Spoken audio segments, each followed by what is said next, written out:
మహారాష్ట్రలో భారతీయ జనతా పార్టీకి ఇప్పుడు పెద్ద పరీక్ష ఎదురు కాబోతోంది. ఇప్పుడు అకస్మాత్తుగా రాజకీయ సమీకరణాలు మారిపోయినాయి. ఒకటి సరే నిన్న మున్సిపల్ ఎన్నికల్లో గెలిచింది. ఇప్పుడు పూణె, ముంబై ఇట్లాంటి ఎన్నికలన్నీ జరగబోతున్నాయి. సరే ఇప్పుడు ఉన్నటువంటి అంచనా ప్రకారం భారతీయ జనతా పార్టీ ముంబైలో టోటల్ 227 స్థానాలుంటూ 155 గెలవగలదన్నటువంటిది అంచనా వేస్తున్నారు.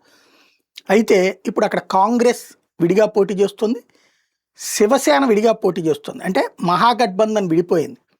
అది బీజేపీకి ఫెచ్చింగ్ అవ్వచ్చు. లేదా మహాగఠబంధన్ నుంచి విడిపోయినటువంటి ఉద్ధవ్ థాకరే బాంబే వరకు రాజ్ థాకరేతో కలిసి పోటీ చేస్తున్నారు. వీళ్ళిద్దరికీ కలిపి ముంబైలో పట్టుంది. కాబట్టి వీళ్ళు అక్కడ బీజేపీని దెబ్బతీస్తారా, కాంగ్రెస్ని దెబ్బతీస్తారా, ఇది ఒక ఆస్పెక్ట్. రెండవది పూణేలో ఇప్పుడు కూటమి ఏదైతే మహాయతి కూటమి అంటారు, ఎన్డీఏ, అక్కడ శివసేన షిండే వర్గం, ఎన్సీపీ అజిత్ పవార్ వర్గం, ఇటు భారతీయ జనతా పార్టీ కలిసి ఉన్నది. ఇందులో అజిత్ పవార్ ఇటు ఉన్నాడు, శరద్ పవార్కి సంబంధించినటువంటి మేనల్లుడు. అతను ఇప్పుడు పూణేలో జరిగే ఎన్నికల్లో శరద్ పవార్తో కలిసి పోటీ చేస్తాడు, ఎన్సీపీతో కలిసి పోటీ చేస్తాడు. అక్కడ బీజేపీ ఏం చేయాలి? విడిగా పోటీ చేయాలా? ఇలాంటివి గందరగోళాలు నెలకొనబోతున్నాయి.